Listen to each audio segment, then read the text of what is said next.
friend, now we are going to start the central nervous system. So in central nervous system there are two parts involved. First is brain and another one is spinal cord. Brain is nothing, it is just the anterior part of the CNS which become diversified and diversified to form a big structure, but the spinal cord is a tubular structure which lodges inside the vertebral column.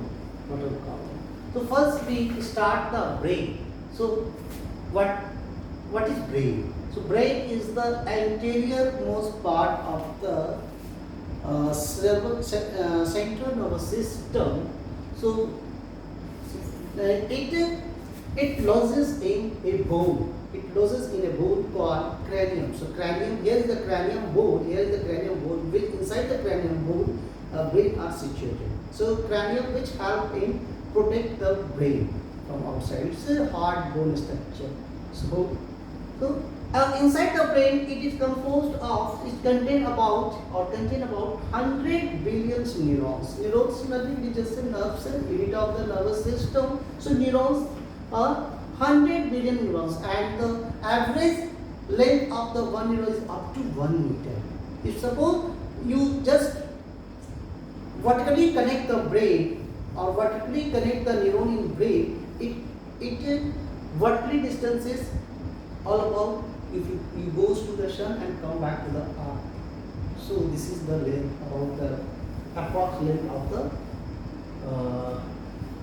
brain in neurons.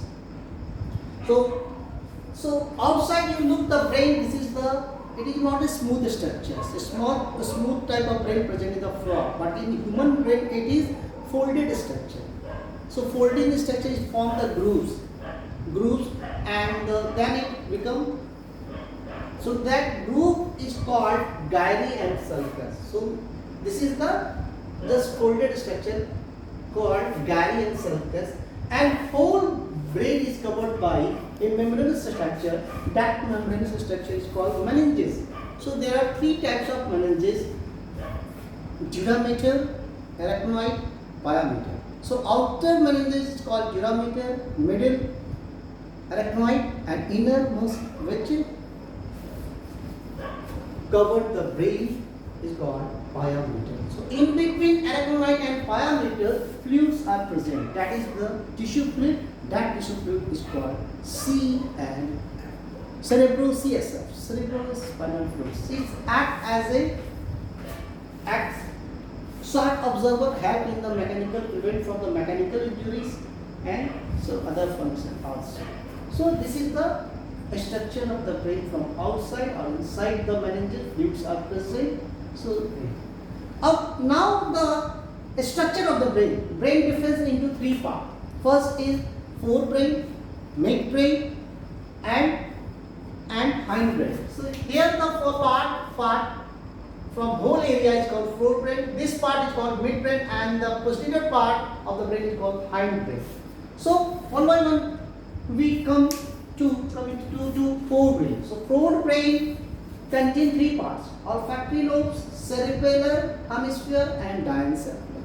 So cerebral hemisphere and diencephalon. So first, olfactory lobe is the one of the part of the forebrain which contains two parts: olfactory bulb and olfactory tract. Here is the bulb-like structure. It is a hood-like structure.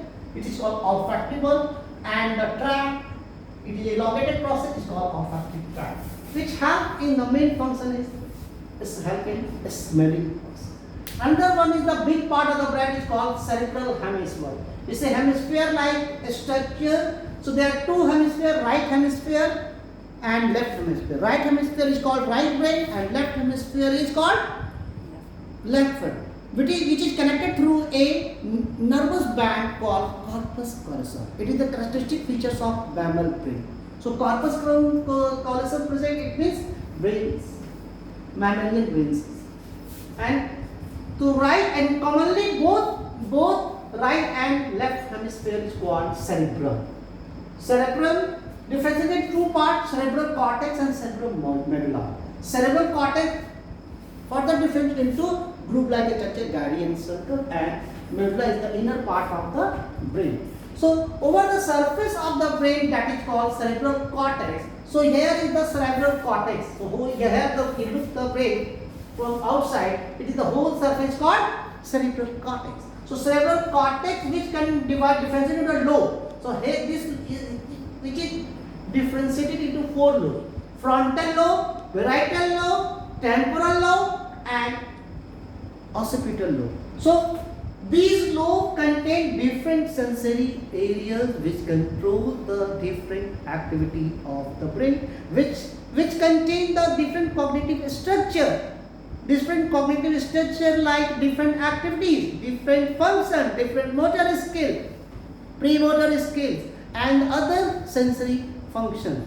Okay? So where the structure is present over the cerebral cortex.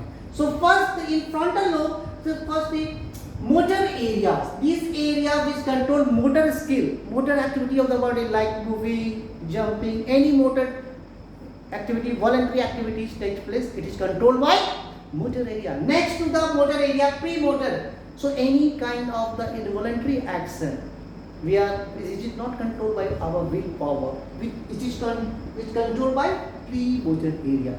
Suppose the functioning of the heart. Suppose contraction of the heart. Suppose movement of the alimentary canal. So it is smooth muscles, skeletal muscle. It is controlled by the premotor area. So next down to the motor area, premotor. Another area is called olfactory area. Olfactory area help in the smelling process. This area which goes the signal or through the nerve to the olfactory lobe, which is the controlling. Another is called Broca areas. Broca areas present in the frontal lobe, just down to the frontal lobe, and which help in the speech. So you are able to speak due to the Broca's areas. So Broca areas help. Another area is called Wernicke's area present in the temporal lobe, just beside the Broca's area. That area is called Wernicke's area, which help in understanding of speech. Whatever the speech you are telling, in what context you are telling, it is controlled by the Wernicke's area. Next to the auditory area, that areas help in the listening process. And in the olfactory lobe, so sight area is present. That area is called visual area. So then we are able to see the object. So this area connected to the eyes. Okay. At the top of the temporal lobe, areas called somesthetic area, which is responsible for the touch and sensory function. So these are the different areas present over the cerebral cortex, which control the different function of the body. Another part is called diencephalon. Diencephalon is the posterior part of the brain, posterior part of the forebrain. It differentiates into 3 parts. First is epithalamus, thalamus, and hypothalamus. Hypothalamus is the anterior part and the just opposite to the hypothalamus, and laterally it thalamus are present. Thalamus is present.